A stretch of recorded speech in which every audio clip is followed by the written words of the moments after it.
Help me hit 2,000 subscribers channel. C4 cheaters. She came home late, smirking. Think you can replace me? Not this time. Hook. I had a surprise she never saw coming. I knew something was wrong the moment the door clicked open. Slowly, like she didn't want to be caught coming in. It was 2:47 a.m.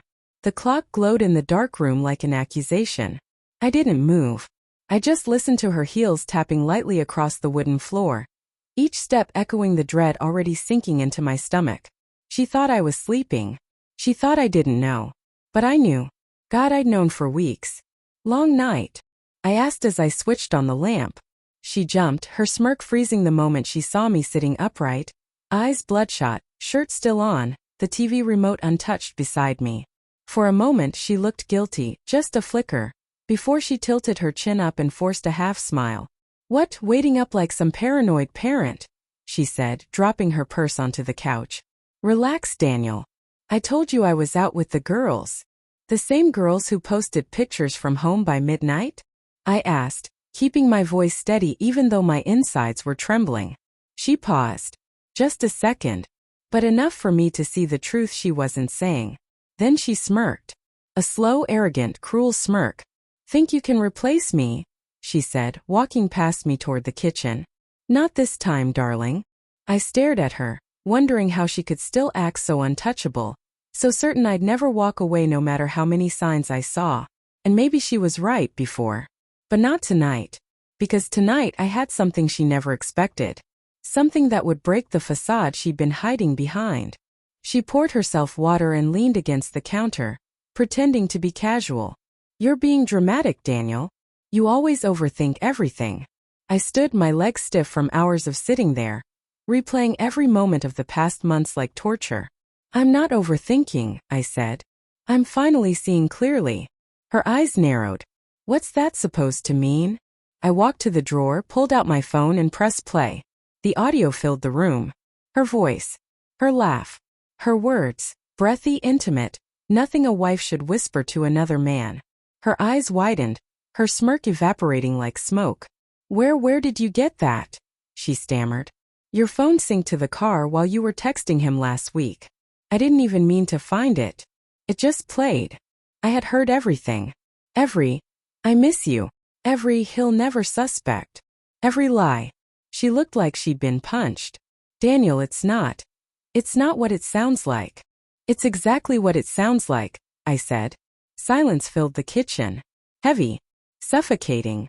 She swallowed hard, hands shaking slightly. Okay, yes, I messed up. But you're not innocent either.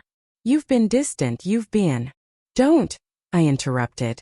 Don't try to make this my fault. Her eyes darted away, and for the first time she looked small, weak, ashamed. But I couldn't feel sorry for her. Not tonight. I didn't want to hurt you, she whispered. But you did, I replied softly. Every day. With every lie. She sank onto the stool, her hands covering her face. Daniel, please. We can fix this.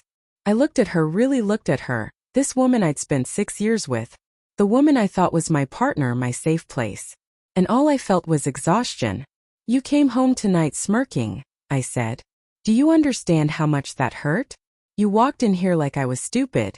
Like I was replaceable. Her lips trembled. I was scared. Of what? Losing me. I asked. Of you finding out, she admitted. A bitter laugh escaped me.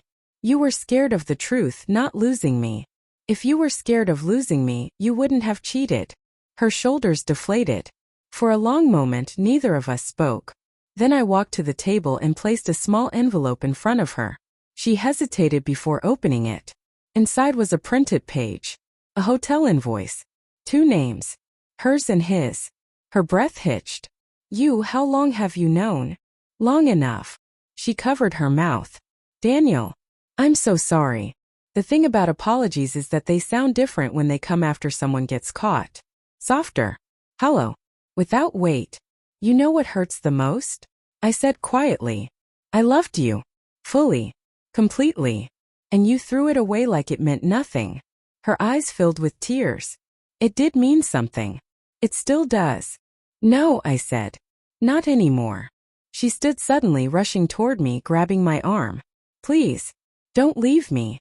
Don't walk away. We can fix this. I'll cut him off. I'll do anything. I gently removed her hand. You already broke something you can't repair. Her tears fell harder, hitting the floor like drops of everything we used to be. Daniel, please. Her voice cracked. We built a life. You're my husband. And you're the woman who betrayed me. I replied, not out of anger but truth. She staggered back as if the words physically struck her. I picked up my keys from the counter. I'm staying with my brother tonight. No, Daniel, please, she begged, grabbing at the fabric of my shirt like she was drowning. But I'd been drowning for months. And finally I was choosing to breathe. I pushed her hands away gently. I hope one day you understand what you lost.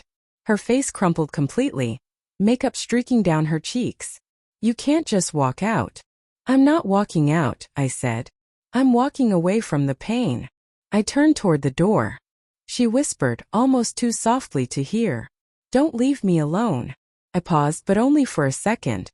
You weren't alone, I said. You just chose someone else. And then I walked out. The cold night air hit my face, crisp and sharp, like the first breath after being held underwater. The street was silent, the sky moonless. But for the first time in months my chest felt lighter. Not healed. Not okay. But free. As I reached my car, my phone buzzed, one last text from her. I didn't think you'd ever leave. I stared at the words, feeling a strange mix of anger, sadness, and something close to relief. I typed back. That was your first mistake.